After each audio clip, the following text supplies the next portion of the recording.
¿Qué es lo que qué pasó? ¿Qué sopa? Bienvenidos a mi canal. Soy Victoria y ahora aprendiendo español. Y I know, child. Shh. Don't say a word. I know it's been a minute since I've been on here, but I got an excuse. I've been working my butt off. Like literally, I had like 5 jobs, y'all. I had like literally 5 jobs, and I just haven't had time. I haven't made time to practice. But I started reading Atomic Habits. Yes, I know, y'all. I be reading. Y'all can check out Purple Robe Reads on TikTok or Instagram or whatever. I be reading books, and I started reading Atomic Habits, and I'm like, ooh, I need to make this a priority in my life once again. Now that I done quit some of these jobs, hallelujah. I done quit some of these jobs and I have time. So what happened? Let me tell y'all what happened. I went to New York a few months back. I went to New York, and of course, when I went to New York, I had a Hispanic, Dominican Uber driver, and he didn't know no English. We chopped it up. We were able to talk. I think I thought I was recording us. I recorded like little bits and pieces of us talking, but I wasn't able to get the whole thing. I didn't realize I wasn't recording. But when I was talking to him, I noticed that I was able to talk to him a little bit better. This was when I was like kind of in the flow of learning Spanish, but I had kind of fell off a little bit. But when I got back, I got very, very determined to learn more so that when I do encounter people who only speak Spanish, that the conversation flows a little bit better. Because sometimes I would go between Spanish and English. So I got back on the grind. I'm like, ooh, get it. You got to grow. But when I got back home, I also started working so much, and just eventually my dedication and time and like practicing and doing all the things that really helped me just fell flat. It fell to the floor. So I went back to New York, and I had when I took an Uber, I met a Hispanic woman, and I started speaking to her in Spanish, and it's like my Spanish had fell off a lot. She spoke more English than she did, to me, as she saw like I was struggling. So she started speaking to me a little bit more in English. But when I came back, it just made me realize, like, dang, like I really, like, it's like my Spanish got worse since the last time I had went to New York and I was speaking to the guy in Spanish. So it motivated me to do it, but I just really did not make the time. Like I'm telling you, I was working 5 jobs. It was very hard for me to make time for Spanish.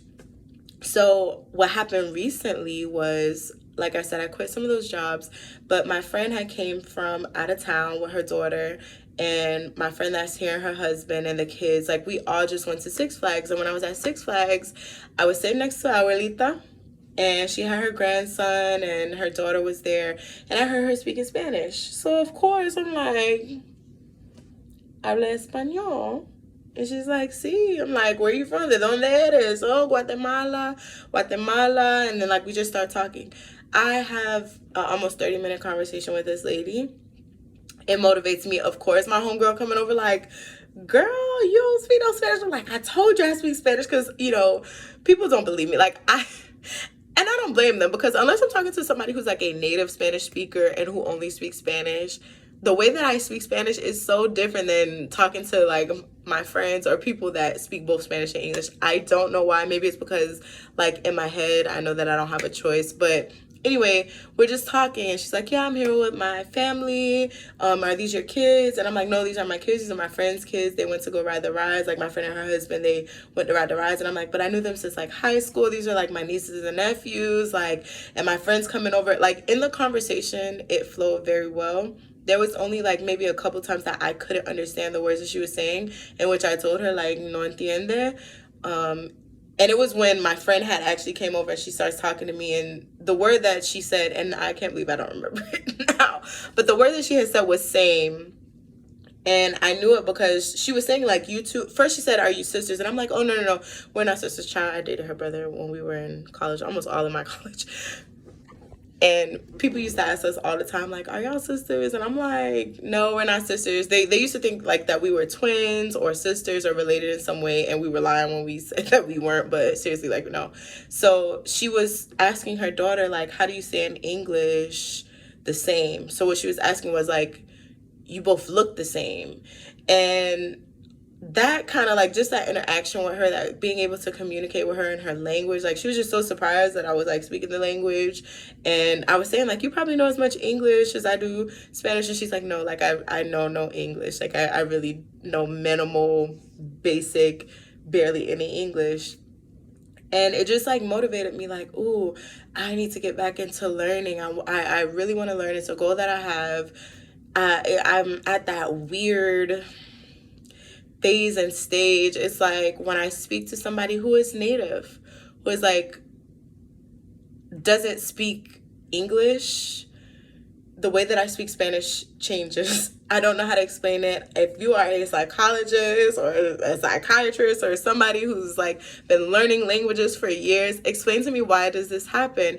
If I get catapulted into a country that's completely Spanish, my Spanish becomes better. Or if I'm interacting with somebody who only knows Spanish, like sometimes like to translate things, like I don't even know how I'm able to do, like I don't even know where the vocabulary comes from, but like I'm able to like translate and communicate and have good conversations, even if I haven't been practicing that long.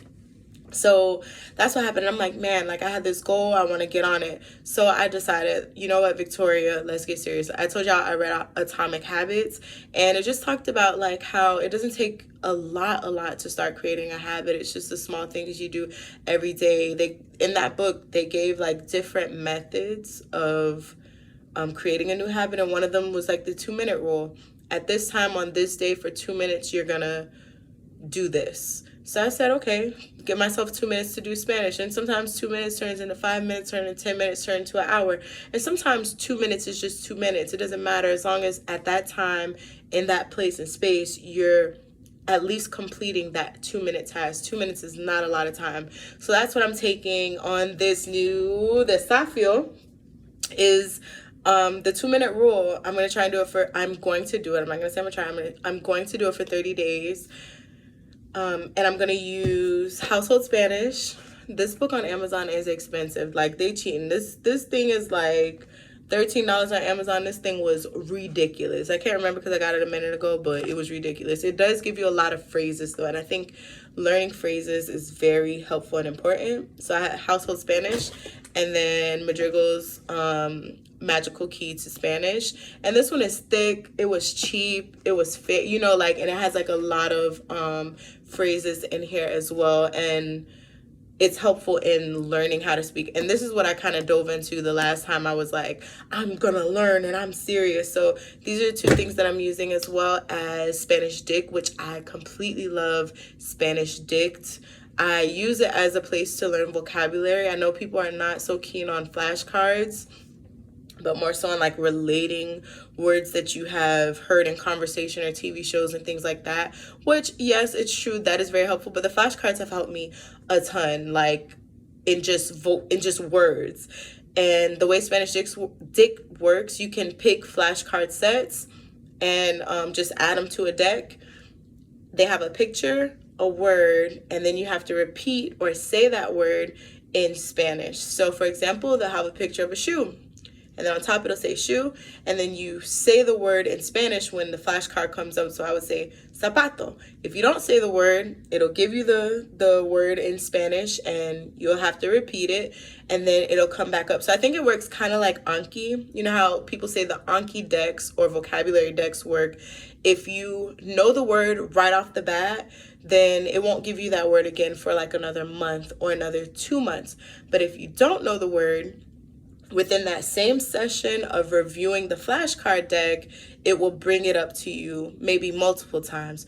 And if you knew it the first time, but the second time you don't know it, it may bring it up in a week or maybe 2 weeks out instead of like the day, or it may say 2 days. So depending on your knowledge of the word, it'll kind of throw it in the decks depending on how well you know it or not. So I love Spanish Dict. The last thing that I'm going to use is Hello Talk. It's a way that I'm able to connect with Spanish speakers who are in different countries, different Spanish speaking countries, who want to learn English.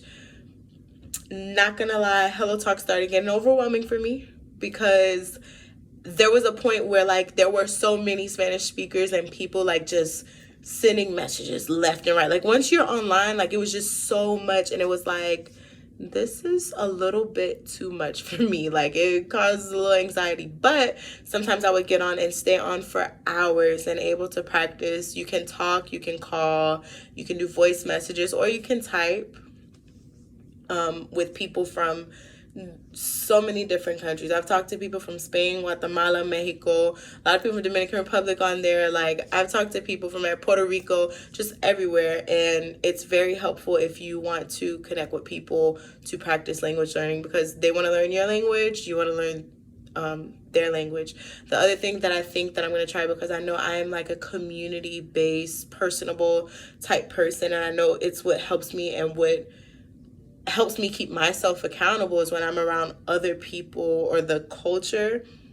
I know that I thrive in that type of like space and environment. So if I'm like around, let's say, or if I'm able to take like a salsa class or go to a Spanish restaurant or do like a Spanish cooking class or something like that, I know that I thrive in that environment. I will want to learn more, and I would show up more because of the sense of community. That's just the type of person I am.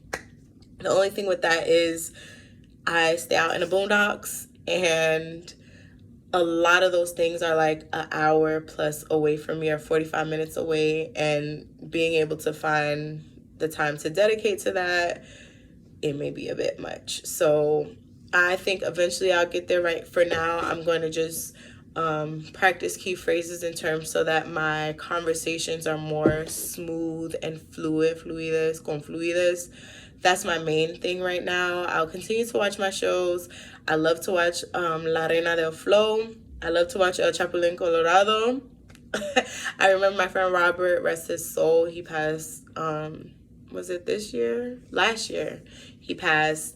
But his mom, I remember asking him like, yo, like, did you watch El Chapulín Colorado growing up? And he's like, what is that? He was like one of those Dominicans who's like Americanized. Like, what is that? Like, I wasn't watching that. Like, I watch the English stuff. Like, we don't watch that. So I asked his mom, and his mom like, girl, my grandma probably was watching that. That's something my mom watched. Like, I didn't watch that. So I like to watch that when I want a good laugh, and they're very like expressive. It's on YouTube. A lot of the episodes are on YouTube. La Reina del Flow, I watch that on Netflix. I actually love to watch that too.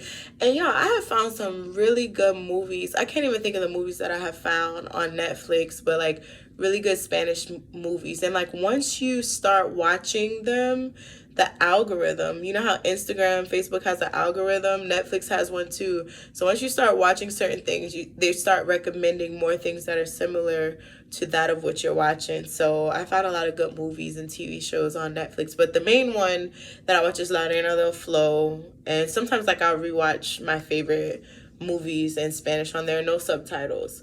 So I'm going to do a 30-day challenge. I'm going to utilize the 2-minute rule that I learned from Atomic Habits, which I think is a really great book, and it teaches you. There was another book that I had read about habits. This one.